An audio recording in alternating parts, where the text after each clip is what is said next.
Excuse me ma'am, বলছি maximum বাড়ি ছাদেই দেখছি জামা কাপড় শুকোতে দেওয়া রয়েছে, তো আমি কি পরবো? Okay, let me check the CCTV footage. Maximum বাড়ি ছাদে জামা কাপড় শুকোতে দেওয়া রয়েছে, তুমি এক্ষুনি নামো, এক্ষুনি ঝেপে নেমে পড়ো। ওকে ওকে ম্যাম, এক্ষুনি নামছি আমি।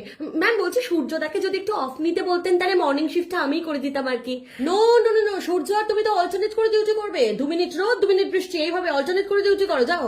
ওকে ma'am, no problem no problem. আচ্ছা তুমি একটু খেয়াল রাখবে, আমিও সিসিটিভিতে দেখছি, বাট তুমি একটু খেয়াল রাখবে, ম্যাক্সিমাম লোক যখন রাস্তায় থাকছে তখনই মুষলধারে নামার চেষ্টা করবে। ওকে হ্যাঁ হ্যাঁ নিশ্চয়, উনি আপনি চিন্তা করবেন, আমার খেয়াল আছে। আচ্ছা আরেকটা কথা অনেক দিন ভাবছি বলবো, সেটা হচ্ছে তুমি আর সূর্য একটু ডিসকাস করে নিও। বলছি তুমি আর সূর্য যদি এট এ টাইম একসাথে ডিউটি দিতে পারো, মানে ধরো রোদ থাকাকালীন বৃষ্টি, এরকম একটা সিচুয়েশন ক্রিয়েট করতে পারো, তাতে মানুষ একটু বেশি কনফিউজড হবে। তো এটা একটু ট্রাই করে দেখতে পারো। ওকে ওকে ম্যাম, আমি সূর্যদার সাথে কথা বলে নিচ্ছি। আর খেয়াল রাখবে তোমার আর সূর্য কোঅর্ডিনেশনটা যেন ভালো হয়, মানে মানুষ যখন জামা কাপড় শুকো দিচ্ছে তখন তুমি ডিউটি করবে, মানুষ যখন জামা কাপড় তুলে নিচ্ছে তখন সূর্য ডিউটি করবে। ওকে ওকে ম্যাম, খেয়াল রাখবো। ম্যাম বলছি আজকে নাইট ডিউটিটা কি আমাকে করতেই হবে? অবশ্যই, এখন বর্ষাকাল, তোমার নাইট ডিউটি মাস্ট। তোমার এখন এম হওয়া উচিত রাস্তায় জল জমানো, বিকজ রাস্তায় যত জল জমে তোমার পকেটে তত কমিশন ঢুকবে। ও নিয়ে আমি ভাবি না ম্যাম, আমি তো জানি সোনারপুরে 2 ঘন্টা ডিউটি দিলেই আমার কমিশন উঠে আসবে।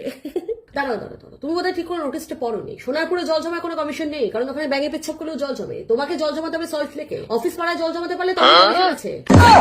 खत्म। Bye bye tata goodbye गया। এখন আবার কি করবে? দাঁড়িয়ে থাকবে? যাও ডিউটি করো, যাও। লোকের জামা কাপড় শুকিয়ে গেল, যাও ঝেপে নামো, যাও। এক্সকিউজ মি ম্যাম, বলছি ম্যাক্সিমাম বাড়ি ছাদেই দেখছি জামা কাপড় শুকোতে দেওয়া রয়েছে, তো আমি কি পরবো?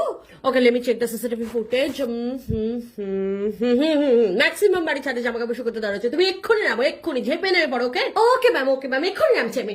ম্যাম বলছি সূর্যদাকে যদি একটু অফ নিতে বলতেন তাহলে মর্নিং শিফটটা আমি করে দিতাম আর কি। নো নো নো নো, সূর্য আর তুমি তো অল্টারনেট করে ডিউটি করবে, 2 মিনিট রোদ 2 মিনিট বৃষ্টি, এইভাবে অল্টারনেট করে ডিউটি করো, যাও। Okay ma'am, no problem no problem. আচ্ছা তুমি একটু খেয়াল রাখবে, আমিও সিসিটিভিতে দেখছি, বাট তুমি একটু খেয়াল রাখবে, ম্যাক্সিমাম লোক যখন রাস্তায় থাকছে তখনই মুষলধারে নামার চেষ্টা করবে। ওকে হ্যাঁ হ্যাঁ নিশ্চয়, উনি আপনি চিন্তা করবেন, আমার খেয়াল আছে। আচ্ছা আরেকটা কথা অনেক দিন ভাবছি বলবো, সেটা হচ্ছে তুমি আর সূর্য একটু ডিসকাস করে নিও। বলছি তুমি আর সূর্য যদি এট এ টাইম একসাথে ডিউটি দিতে পারো, মানে ধরো রোদ থাকাকালীন বৃষ্টি, এরকম একটা সিচুয়েশন ক্রিয়েট করতে পারো, তাতে মানুষ একটু বেশি কনফিউজড হবে। তো এটা একটু ট্রাই করে দেখতে পারো। ওকে ওকে ম্যাম, আমি সূর্যদার সাথে কথা বলে নিচ্ছি। আর খেয়াল রাখবে তোমার আর সূর্য কোঅর্ডিনেশনটা যেন ভালো হয়, মানে মানুষ যখন জামা কাপড় শুকো দিচ্ছে তখন তুমি ডিউটি করবে, মানুষ যখন জামা কাপড় তুলে নিচ্ছে তখন সূর্য ডিউটি করবে। ওকে ওকে ম্যাম, খেয়াল রাখবো। ম্যাম বলছি আজকে নাইট ডিউটিটা কি আমাকে করতেই হবে? অবশ্যই, এখন বর্ষাকাল, তোমার নাইট ডিউটি মাস্ট। তোমার এখন এম হওয়া উচিত রাস্তায় জল জমানো, বিকজ রাস্তায় যত জল জমে তোমার পকেটে তত কমিশন ঢুকবে। ও নিয়ে আমি ভাবি না ম্যাম, আমি তো জানি সোনারপুরে 2 ঘন্টা ডিউটি দিলেই আমার কমিশন উঠে আসবে। দাঁড়াও, তুমি বোধহয় ঠিক করে নোটিসটা পড়োনি। সোনারপুরে জল জমায় কোনো কমিশন নেই, কারণ ওখানে ব্যাঙে পেচ্ছাপ করলেও জল জমে। তোমাকে জল জমাতে হবে সল্ট লেকে, অফিস পাড়ায় জল জমাতে পারলে তোমার কমিশন আছে। खत्म।